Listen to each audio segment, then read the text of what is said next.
Updated December 21, 2017, 16 hours 1 minute and 0 seconds. The claimThe plight of asylum seekers on Nauru and Manus Island remains a point of ongoing contention in Australian politics. Shortly before he resigned as Attorney General, George Brandis appeared on the ABC's Q.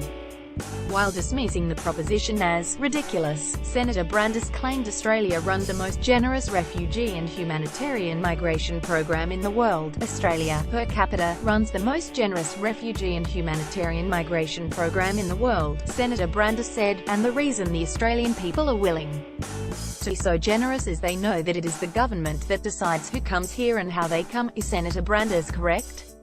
Does Australia, for its population, run the most generous program in the world? RMIT ABC Fact Check investigates.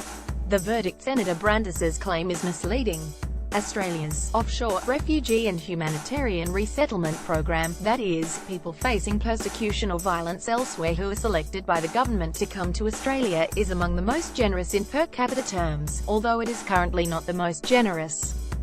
That title goes to Canada. In 2016, Australia resettled 27,626 people from elsewhere, a rate per 1,000 of 1.139, compared with 46,702 people resettled in Canada, a rate of 1.286. However, this represents only a small part of the global response to the problem of displaced people, which according to the United Nations Refugee Agency has risen to an unprecedented level. In addition to offshore resettlement, in 2016, 6,567 people arrived in Australia seeking asylum, who were recognised as refugees. Australia's level of refugee recognition is relatively small compared to other wealthy nations, and also many poorer countries. In 2016, for example, 443,210 were recognised as refugees in Germany and 532,735 in Uganda. Sweden and Norway, which both have smaller populations than Australia, recognised 68,090 and 12,147 refugees respectively in 2016. When figures for refugee recognition at home and resettlement from abroad are combined, Australia slips well down the list in per capita terms. Assessing the comparative generosity of countries goes beyond the numbers. As some experts pointed out, when making international comparisons, it can be problematic to directly equate recognition of refugees at or within a country's borders with resettlement of refugees from abroad. In some countries, refugee recognition may mean high levels of protection, services and rights. In others it can mean little beyond the most basic, temporary asylum. When it comes to refugees from offshore, not all the people selected by Australia were on the United Nations list of the most vulnerable, with a sizable proportion selected independently by Australia through its special humanitarian program. Australia's refugee and humanitarian migration program, as suggested by Senator Brandis, Australia's approach is highly controlled, with a predetermined annual intake, offshore processing of boat arrivals and a strong focus on border protection. There are two main components, onshore and offshore. According to the Department of Immigration and Border Protection, the onshore component fulfills Australia's international obligations by offering protection to people already in Australia deemed by the Australian government to be refugees according to the United Nations Convention relating to the status of refugees. Onshore asylum seekers can either arrive by air or sea. Many of those who arrive by air do so on tourist or student visas, before applying for asylum. In July 2013, the Rudd government announced that any asylum seekers arriving by boat would not be eligible to live in Australia, but would rather have their asylum claims processed in Nauru or Papua New Guinea. The department says the offshore component of the program expresses Australia's commitment to refugee protection by going beyond Australia's international obligations and offering resettlement to people overseas. Resettlement, it is the term used by the United Nations when referring to people selected from abroad. There are two subcategories of offshore protection.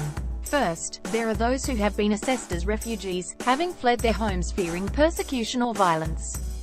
Most offshore refugees taken in by Australia have been referred by the United Nations Refugee Agency, are highly vulnerable, and are seen as having little hope of returning to their home countries.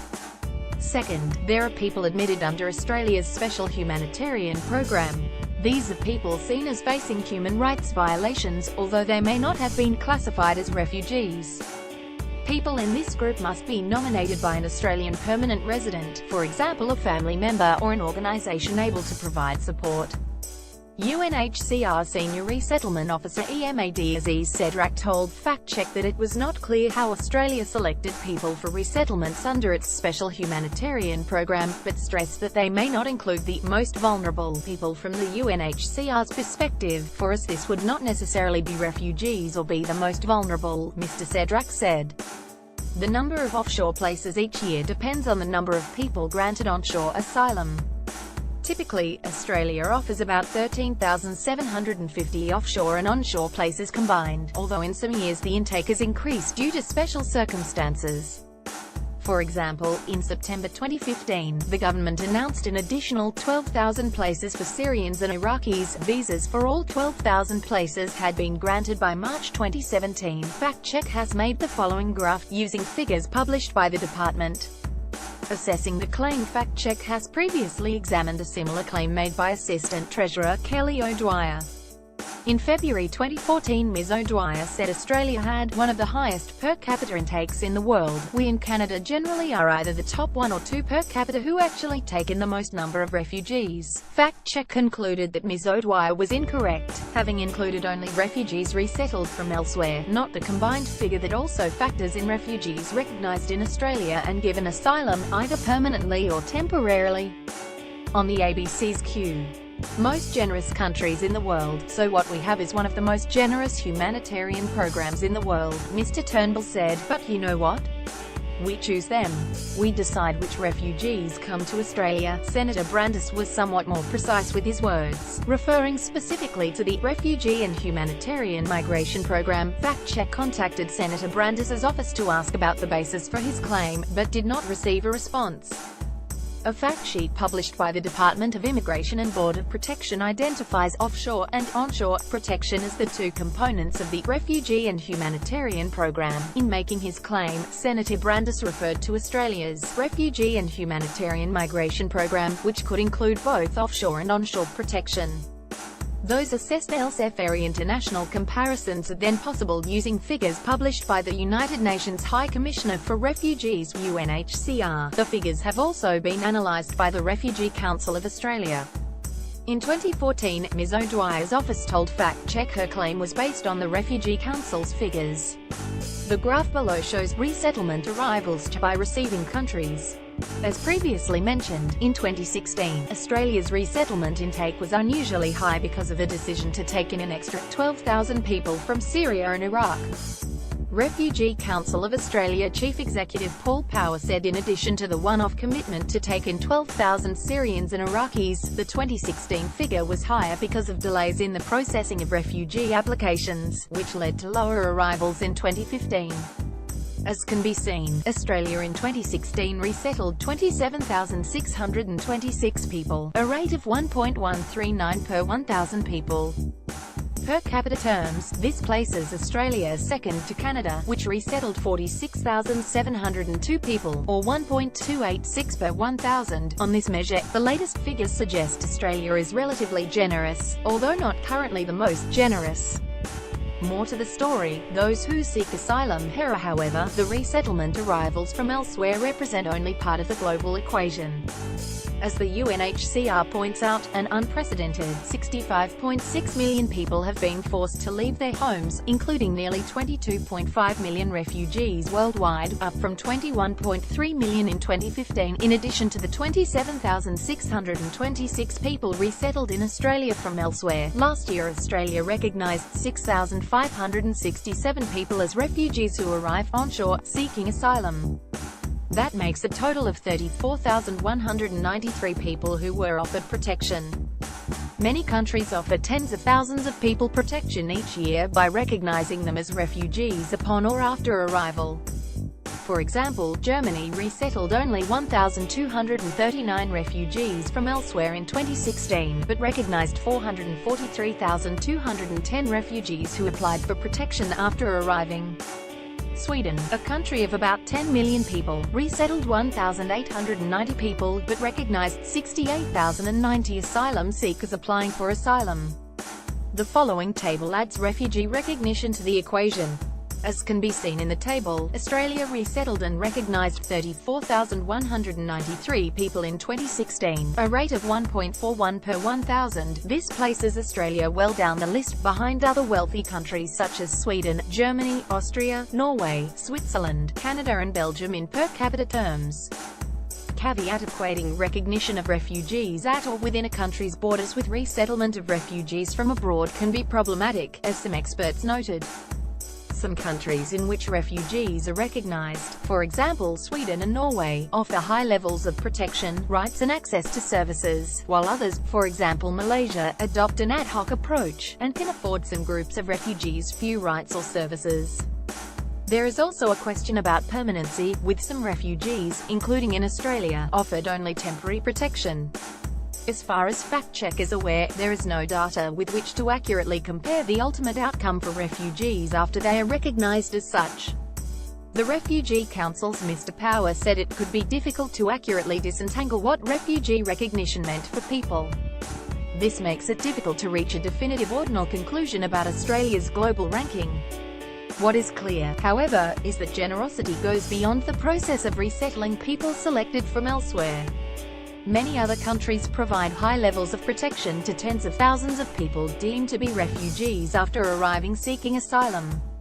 The UNHCR's Mr. Sedrak said while it could be difficult to compare all countries on the basis of refugee recognition, many countries, particularly in Europe, offered asylum seekers who applied for protection after arriving a new life in a way that was comparable to Australia's offshore resettlement program. We just need to look at Sweden and Germany, he said. I don't think they would provide much less standards than Australia in general. What the experts say, Mr. Sedrak said. Globally, the number of refugees had risen to an unprecedented 22.5 million, a level not reached since the Second World War. He said 84% were being hosted in low and middle-income countries. Resettlement is just one actually small part, of responsibility sharing towards hosting refugees. Mr. Sedrak said, we always say resettlement should not be at the expense of access to asylum. I think if you want to look at contribution to refugee hosting, in my view you would have to look at two things. You would have to look at asylum data, and the other one, which is of course smaller in number compared the first one, is the resettlement and what you may call humanitarian program admission. Paris Aristotle, a member of the 2012 expert panel on asylum seekers who is currently the chair of the Settlement Services Advisory Council and the Ministers' Council on Asylum Seekers and Detention, said the statistics were open to manipulation on both sides of the argument. Europe has a very small resettlement program, but they have a lot more asylum seekers, Mr. Aristotle said. People will say, but Europe has thousands and thousands more asylum seekers each year, and we don't count that. That is true, but not all of those thousands and thousands are ultimately approved either. That gets left out of the conversation, so it is really difficult to be accurate about it because people aren't comparing apples with apples a lot of the time.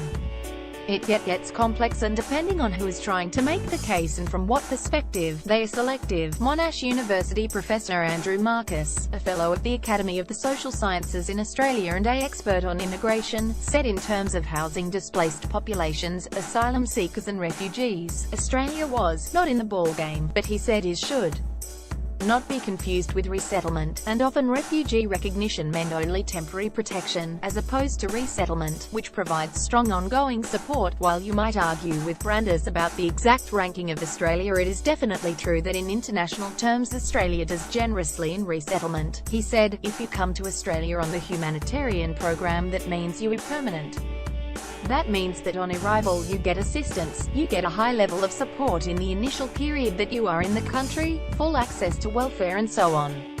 So at the end of the day, I think that a claim can be made and justified that Australia actually does well. Source: a BCQ Program, Monash University, Asylum Seekers, Onshore Population and Immigration, Fact Sheet 3, March 2017. Andrew Marcus, Scanlon Foundation Social Cohesion Research Program, Monash University, Refugee Resettlement, Population and Immigration, Fact Sheet 4, March 2017. Refugee Council of Australia, UNHCR Global Trends 2016, How Australia Compares with the World, June 30, 2017. Refugee Council of Australia, Recent Changes in Australian refugee policy, June 8, 2017. Topics: Refugees, Immigration, Liberals, Australia First. Posted December 21, 2017. 7 hours, 12 minutes and 47 seconds.